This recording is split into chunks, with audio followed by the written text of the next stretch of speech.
fort qui incarne les liens étroits entre nos trois nations, tissés par l'histoire, les échanges culturels et les luttes communes. Nous nous retrouvons aujourd'hui dans cet esprit pour rendre hommage à un homme qui a su incarner ces valeurs de liberté, d'unité et de dignité, Amilcar Cabral. C'est également un témoignage de la force des relations entre le Cap-Vert, le Sénégal et la Guinée-Bissau, des relations forgées dans le respect mutuel, la coopération et la solidarité. Figure emblématique de la lutte anticoloniale, penseur visionnaire et patriote dévoué, Amilcar Cabral a œuvré non seulement pour la libération de son peuple, mais aussi pour l'émancipation de toute l'Afrique. Sa vision transcendante les frontières, et c'est un honneur pour nous de lui rendre hommage ici à Dakar, lieu symbolique de rencontre et de fraternité entre nos peuples. Alors que nous célébrons ce centenaire, nous devons nous rappeler que l'héritage d'Amilcar Cabral ne se limite pas à l'histoire. Ses idéaux de justice, d'égalité et de dignité humaine sont des valeurs qui continuent de nous guider aujourd'hui. C'est à nous de faire perdurer ces principes et de transmettre aux générations futures cette flamme d'espoir et de détermination face aux défis qui se présentent à nous. Cabral nous inspire par son engagement inébranlable pour la liberté et la justice. En ce jour, nous nous engageons à poursuivre son œuvre, à promouvoir l'unité et la solidarité entre nos peuples et à célébrer notre culture et notre histoire. Je souhaite exprimer au nom de Morabeza toute notre gratitude aux autorités, aux personnalités, aux invités et surtout à l'ensemble de nos sponsors qui nous ont soutenus pour participer à cette commémoration. Grâce à vous, ce centenaire prend une dimension mémorable et marquera durablement les esprits. Je vous remercie tous pour votre présence et votre soutien. Ensemble, célébrons ce centenaire avec fierté et détermination. Merci beaucoup à la présidente. M. Bakary Sarr, représentant du Premier ministre Ousmane Sonko, Monsieur Son Excellence Herminio Moniz, ambassadeur de la République du Cap-Vert, Madame Paula Moeda, députée de l'Assemblée nationale du Cap-Vert, Madame Dira Cabral, ancienne ministre de la République de Guinée-Bissau, Monsieur Mohamed Ndiaye, représentant du ministre de l'Enseignement supérieur, Monsieur le Président du Conseil d'administration du Musée des civilisations noires, Monsieur Racine Senghor, Madame et Messieurs les administrateurs du Musée des civilisations noires, Monsieur Charles Akibode, représentant de la Fondation Amilcar Cabral, distingués invités. Les résolutions en faveur d'un ordre international fait d'équilibre, de justice, d'humanisme, qui marquèrent les lendemains des deux grandes guerres, tardent encore à venir, comme chacun sait. Bien au contraire, en dépit des progrès scientifiques, technologiques, économiques, on sait que les hiérarchies inégalitaires se sont même accentuées du fait des volontés de puissance et d'hégémonie qui font planer sur des pans entiers de l'humanité des menaces ravageuses, comme nous le rappelle le génocide en cours en Palestine.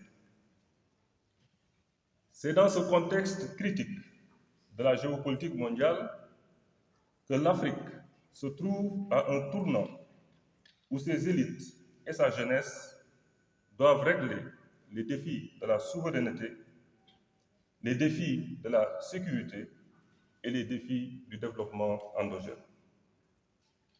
Fort heureusement, dans de nombreux pays du continent, les lignes commencent à bouger dans le sens d'une rupture systémique articulée à une vision panafricaniste et résolument souverainiste. Nous vivons donc un moment de transition. Les processus complexes et difficiles de cette transition, qui devrait accoucher d'un continent résolument souverain et panafricain, requiert cependant un réancrage dans les valeurs culturelles profondes que l'Afrique, au cours de ces millénaires d'histoire a engendré. La vie et le combat d'Amilcar Cabral nous enseignent que la culture est certes le foyer par excellence de la créativité et de l'esthétique, mais elle est aussi le lieu d'organisation de la résistance contre la domination et l'asservissement. Il faut dire que la culture est cette force collective qui puise sa substance dans l'histoire profonde d'une communauté. Elle en constitue les ressources, les héritages, la mémoire, les énergies créatrices. La culture d'un peuple possède de ce fait une zone de spiritualité inaccessible, une zone protégée, intangible et ineffable, foyer de la reprise par les peuples dominés de l'initiative historique. Pour Amilcar Cabral, l'intellectuel qui a compris ces enjeux-là doit certes étudier continuellement la science, doit certes adopter un mode de vie simple, doit certes s'engager dans la lutte révolutionnaire sur le terrain, mais il doit organiser le retour à soi, procéder à une forme de conversion ou, si l'on préfère, de reconversion culturelle. On le sait, dans son hommage mémorable aux dirigeants historiques de la lutte de la libération du Mozambique, Eduardo Chivambo Modlane, Cabral salue cette conversion culturelle comme étant le premier acte de l'intellectuel qui se veut révolutionnaire. Au demeurant, Cabral a conquis la légitimité historique qui est la sienne. Il a acquis le statut élevé de dirigeant spirituel de la Révolution en orientant le PAIGC vers des actions de mobilisation, de conscientisation et d'éducation qui ont déclenché le processus du renouveau culturel. Dans une remarquable contribution intitulée « Exemple de la CORA dans la lutte de libération nationale du PAIGC », Benjamin Faye illustre d'ailleurs comment, dans la lutte contre le colonialisme portugais, le PAIGC s'est approprié la CORA, les messages tambourinés, les chansons créoles, et comment ces moyens de communication culturelle ont contribué efficacement à la reprise de l'initiative historique pour la maîtrise de son destin, celui de vivre libre, de vivre souverain et solidaire. Aussi, précise Benjamin Faye, tout autant que le sociolinguiste Jean-Louis Calvet, dans Linguistique et colonialisme, les langues créoles, mais de manière générale les langues africaines, ont toujours été, et ce depuis l'esclavage, des maquis linguistiques, des foyers d'ébullition de la révolte, et elles ont forgé la dimension de la résistance culturelle. Bien avant Faye, bien avant Calvet, Frantz Fanon, dans Les Damnés de la Terre notamment, avait montré que la culture populaire, qui semble rigidifiée sous la domination, reprend vigueur et force rayonnante dès lors que le travail d'éveil de conscience qu'on essaie de revoir Amilcar Cabral dans le contexte d'aujourd'hui, dans le contexte actuel, et vous en avez cité. Le monde que nous vivons aujourd'hui est de plus en plus, disons, un monde qui nous échappe à cause des réseaux sociaux. Notre jeunesse semble s'abreuver à des références culturelles qui ne semblent pas être des nôtres. Apparemment, même nos langues nationales sont tellement mal parlées, parce que j'ai un ami qui est tout couleur, et quand il me parle de tout couleur, je le regarde, je dis, mais est-ce que tu es sûr que tu parles tout couleur? Il me dit Mbada, je dis Mbada c'est quoi? Et donc il me parle avec un accent très francisé. Revivre Amilcar Cabral, c'est repenser le monde, repenser notre monde, repenser aujourd'hui ce que nous avons. Et en rentrant, nous avons visité l'exposition, la très belle exposition qui est à l'entrée. Et c'est justement dans ce contexte que l'on doit revivre Amilcar Cabral. Amilcar Cabral vient de deux pays, paradoxe par la géographie, mais complémentaire par l'histoire. Pays paradoxe parce que tout d'abord, le Cap-Vert, découvert en 1460 par les Portugais, et d'ailleurs le nom des îles du Cap-Vert est une faute sémantique, parce que ces îles ne sont ni un cap, mais ne sont pas verts non plus. Les îles du Cap-Vert représentent, signifient, viennent de ce qu'on appelle une indication de navigation nautique par la mer. En portugais, on disait, ce sont ces îles que nous rencontrons en naviguant à partir du Cap-Vert du Sénégal. São as ilhas que atingimos navegando a partir do Cabo Verde do Sénégal. Au départ, on disait as ilhas do Cabo Verde. Aujourd'hui, on dit as ilhas de Cabo Verde.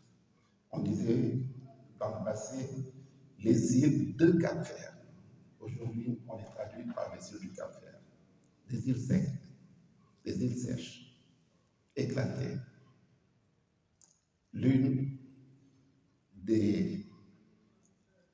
L'un des plus grands espaces au monde qui va connaître beaucoup plus de sécheresse et de famine que l'Irlande. On a recensé sur 500 ans d'existence plus d'une centaine de sécheresses et de famines. Et quand je dis famine, il s'agit justement de mortalité, et dans certaines îles, telles que Santiago, on perdait jusqu'à 50% de la population. Raison pour laquelle Amilcar Cabral, qu'est-ce qu'il va étudier? Il va aller étudier l'agronomie. Parce qu'il pensait que les terres sont faites pour nourrir l'homme. Je parlais au début d'espace paradoxe, parce qu'il est né à Bafata, en Guinée-Bissau. Le territoire de la Guinée-Bissau, c'est le seul pays au monde où on ne peut pas connaître la superficie. Parce que justement, il y a le reflux des eaux, il y a la montée des eaux et la descente des eaux. Sous la direction, sous le ministère de Mme Indira Cabral, on a travaillé pour inscrire au patrimoine mondial les îles du Japon. Et notre plus grande difficulté, c'était de définir la superficie. Innovation. Monsieur Herminio Moïse, ambassadeur de la République du Cap-Vert, Madame Indira Cabral, ancienne ministre de la République de Guinée-Bissau, Monsieur Charles Akibodé, représentant de la Fondation Amilcar Cabral et conseiller technique de Monsieur le Président de la République du Cap-Vert, Madame Paula Moeda, députée de la nation capverdienne à l'Assemblée nationale, mes chères personnalités distinguées en vos noms et en vos grades, chers compatriotes, chers amis. Nous sommes réunis aujourd'hui pour célébrer le centenaire d'un homme dont l'engagement et le courage ont transcendé les frontières. Un homme dont la vision pour l'Afrique reste aussi vivante aujourd'hui qu'elle l'était il y a 100 ans. Cet héros, ce penseur, ce patriote, c'est Amilcar Cabral. Il a été célébré dans le monde entier, sur tous les continents. Nous sommes très fiers de pouvoir de faire aujourd'hui sur le continent africain, et en particulier au Sénégal, qui a été une terre de soutien, de repli et de partage de cette lutte armée, dont l'histoire doit encore nous être contée par des personnes de notre communauté et tant d'autres. On ne saurait rendre hommage à Amilcar Cabral sans rendre hommage à tous ses compagnons de lutte. Nous avons aujourd'hui une pensée pieuse pour M. Henri Labéry, qui nous a quittés cette année. Il aurait eu tant à dire et à partager. Nous remercions très sincèrement M. Ousmane Sonko, Premier ministre de la République du Sénégal, ainsi que le président Pedro Verona Pires, président de la Fondation Amilcar Cabral, ancien président de la République du Sénégal, du Cap-Vert, prix Mo Ibrahim 2011 pour bonne gouvernance. Une mention spéciale pour le professeur Abdoulaye Bathily, qui, comme historien, contemporain de Amilcar Cabral, n'a ménagé absolument aucun effort dès les prémices de ce projet et en dépit de ses lourdes tâches d'envoyé spécial du président Bassirou Diomaye Faye. Nous remercions également toutes les personnalités académiques du Sénégal, du Portugal, du Cap-Vert, de la Guinée-Bissau et de la France. En particulier, M. Charles Akiboudé, qui vient de nous faire une démonstration de ses talents d'orateur, le professeur Pierre Franklin Tavares et le professeur Carlos Cardozo. Soyez les bienvenus. Ainsi que tous les intellectuels, les syndicalistes, les militants, les partis politiques, les jeunes et tout simplement les amis et les amoureux d'Amilcar Cabral, qui ont tenu à marquer de leur présence cet événement. Nous saluons la présence de notre ambassadeur, son Excellence Herminio Moniz, ainsi que toutes les représentations et personnes présentes. Je veux parler de Mme Indira Cabral Ambalo, qui en fait est la fille d'Amilcar Cabral. Elle est aussi ancienne ministre de la Culture de la République de Guinée.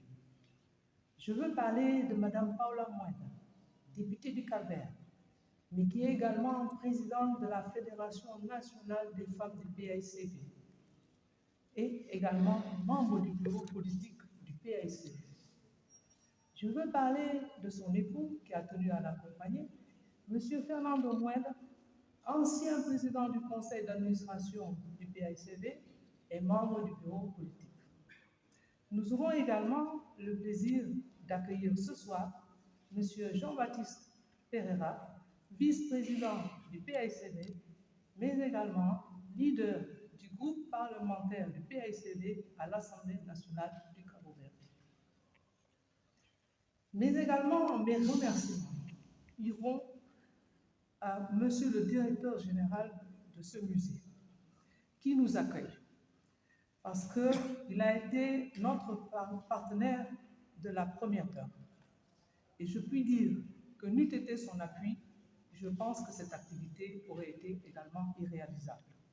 Alors, Monsieur le directeur général, soyez-en chaleureusement remerciés, à vous et à toute votre équipe. Monsieur le ministre de l'Enseignement supérieur, Monsieur Charles Akibodi, conseiller du président de la République du Cap-Vert, Honorable Gisèle Lepet-Lalbida, députée de la nation cabo-verdienne et vice-présidente de la Fédération nationale des femmes du PAICV, Honorable Bassirou Sarr, député Bassirou Sarr, Monsieur Astrid Senghor, président du conseil d'administration du musée des civilisations noires, chers collègues des universités, distingués invités. le président Bassirou Diomaye Faye, le Premier ministre Ousmane Sonko, président du Parti patriote africain du Sénégal pour le travail, l'éthique et la fraternité, j'ai l'honneur de représenter, joignent leur voix à celle des progressistes africains ici présents, mais aussi aux voix de ceux qui nous suivent depuis la Guinée-Bissau, Cap-Vert et ailleurs en Afrique, pour rendre un hommage appuyé à Amical Cabral, héros africain de la lutte anticoloniale à l'occasion du centenaire de sa naissance. Figure emblématique des luttes de libération africaines, et particulièrement de celles de la Guinée-Bissau et du Cap-Vert, Amical Cabral, qui a eu à faire face à d'énormes défis pendant son combat pour la souveraineté et l'émancipation de l'Afrique, et qui les a surmontés admirablement et avec succès, constitue, aux côtés de figures comme Cheikh Anta Diop, Mamadou Dia, Patrice Lumumba, Frantz Fanon, Kwame Nkrumah, Thomas Sankara, etc., une des inspirations majeures de notre révolution démocratique qui, sur nombre d'aspects, fait écho à la lutte victorieuse de l'enfant de Batafa contre la domination impérialiste portugaise. Il s'agira donc pour moi, dans cet hommage du centenaire de la naissance d'Amical Cabral, de m'appesantir d'une part sur les ressemblances, non seulement de contexte mais aussi d'orientation, entre sa lutte de libération et notre révolution démocratique, et d'autre part, sur les leçons que la nouvelle révolution africaine peut et doit tirer de la théorie et de la pratique révolutionnaire de celui dont toute l'Afrique progressiste célèbre aujourd'hui le centenaire. Amical Cabral a voué toute sa vie à la lutte contre la domination impérialiste et pour l'accès des peuples africains de Guinée-Bissau et du Cap-Vert à une indépendance totale sans la moindre forme de néocolonialisme. Rejetant comme Cheikh Anta Diop la négation européenne de l'Afrique qui a servi de justification idéologique à l'asservissement qui lui était imposé par le colonialisme, Amical Cabral a inlassablement œuvré, en théorie comme en pratique, à la réhabilitation de l'Afrique dont son histoire, de sa culture, bref, à son émancipation. Sur ce plan, la nouvelle révolution africaine dont le président Faye et le Premier ministre Sonko sont des porte-étendards revendique avec fierté une profonde filiation avec le combat théorique et pratique du héros de l'indépendance de la Guinée-Bissau et du Cap-Vert. En janvier 1966, soit quelques années seulement après l'accession à l'indépendance formelle de la plupart des pays africains, à l'exception notable des colonies portugaises d'Afrique, de l'Afrique du Sud et de la Namibie, Amical Cabral participa à la Havane au nom des pays sous domination coloniale portugaise, Guinée-Bissau, Cap-Vert, Sao Tomé et Principe, Angola et Mozambique, à la première conférence tricontinentale de solidarité des peuples d'Afrique, d'Asie et d'Amérique latine. À cette conférence qui préfigurait déjà l'avènement du Sud global, il prononçant un discours retentissant, resté comme l'un des plus importants de l'histoire des théories révolutionnaires de la lutte de libération et dans lequel il fit un procès sans complaisance et à la tonalité césarienne de l'impérialisme, colonisation et néocolonialisme.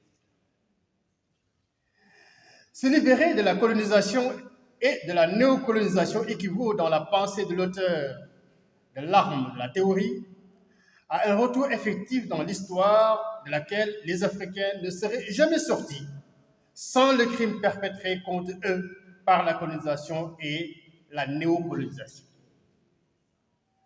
Retraçant ce processus d'éjection violent des peuples colonisés hors de leur histoire, hors de la trajectoire historique, Cabral déclare à cette première conférence tricontinentale, je le cite, « Nous voyons donc que nos peuples, quels que soient les stades de leur développement économique, ont leur propre histoire. Quand ils ont été soumis à la domination impérialiste, le processus historique de chacun de nos peuples ou des groupes humains qui constituent chacun d'eux a été soumis à l'action violente d'un facteur extérieur. Cette action, l'impact de l'impérialisme sur nos sociétés, ne pouvait qu'influencer le processus de développement des forces productives de nos pays et la structure sociale de nos peuples, de même que le contenu et la forme de libération. » Fin de citation. La conséquence que Cabral tire de ce constat dramatique, c'est qu'aucune lutte de libération et d'émancipation ne peut réussir sans un renouveau et une contribution décisive des forces productives nationales. Ce diagnostic du révolutionnaire bissau-guinéen garde aujourd'hui toute son actualité et notre révolution démocratique fait sienne son injonction d'un nécessaire renouveau des forces productives africaines en vue de l'avènement d'une nouvelle Afrique. Comme Cabral d'ailleurs et ses compagnons de lutte, dont le président Pedro Pérez, qui préside la fondation qui porte son nom, les actrices et les acteurs de la nouvelle révolution africaine sont conscients du fait que sans un certain niveau de vitalité et d'implication des forces productives nationales africaines, ni une libération totale du système néocolonial ne sont possibles. La nouvelle révolution africaine n'a donc de chance de succès que si elle s'appuie prioritairement sur les forces productives locales du continent. Pour Cabral, la domination impérialiste occidentale, de laquelle les forces productives africaines doivent aider de façon décisive à se libérer, a une double forme. La première renvoie à la domination directe aux colonisations classiques. Au moment où Cabral en parlait, cette force de domination impérialiste était en voie d'être dépassée comme elle est effectivement aujourd'hui. Quant à la seconde forme de domination impérialiste, qui se perpétue encore très largement aujourd'hui, elle renvoie à la domination indirecte ou néocolonialisme. Cette distinction de Cabral entre domination directe et domination indirecte, ou entre colonialisme et néocolonialisme, amène à se poser, surtout aujourd'hui, la question de savoir si toute proclamation d'indépendance, tout accès formel à la souveraineté internationale est le reflet d'une souveraineté effective. Fondamentalement, il n'y a donc pas d'indépendance dans une situation néocoloniale. C'est pour cette raison que notre révolution démocratique s'est attelée depuis ses débuts embryonnaires à briser avec méthode mais détermination les chaînes du néocolonialisme. Comme y invitait déjà une de ces alertes de Cabral, la nouvelle révolution africaine ne se laissera nullement abuser par les apparences de la néocolonisation qui, dans le fond, ne diffère en rien de la colonisation directe. Pour Amical Cabral, prendre conscience de ce fond commun entre les deux formes de la domination impérialiste est d'une importance capitale pour la pensée et l'action des mouvements de libération, tant au cours de la lutte qu'après la conquête de l'indépendance. En distinguant, malgré un fond commun important, la colonisation directe et la néocolonisation et en évitant de réduire la lutte pour l'indépendance réelle à la seule dimension du départ du colonisateur européen, Cabral inaugure, comme Fanon d'ailleurs, l'âge de la lutte politique comme relais nécessaire de la guerre de libération. C'est à cet âge inauguré par Cabral qu'appartient la nouvelle révolution africaine, qui a intensifié depuis au moins une décennie, la nécessaire lutte politique pour l'accès à la souveraineté. Enfin, En écrivant dans un texte de 1968 et intitulé « Libération nationale et culture », la résistance culturelle d'un peuple africain n'a pas été détruite, réprimée, persécutée, trahie par quelques catégories sociales compromises avec le colonialisme. La culture africaine a survécu à toutes les tempêtes. Réfugiée dans les villages, dans les forêts et dans l'esprit des générations victimes du colonialisme, Cabral faisait de la culture le moteur de la lutte de libération de chaque peuple. C'est ce que prouve le succès de la révolution démocratique portée par le président Faye et le premier ministre Sonko, qui n'a rien d'autre que la face politique d'une révolution culturelle plus profonde un peu partout dans le continent. Je voudrais féliciter vivement, au nom du Premier ministre, les organisateurs. Je souhaite plein succès à vos travaux caractérisés par mon programme scientifique alléchant.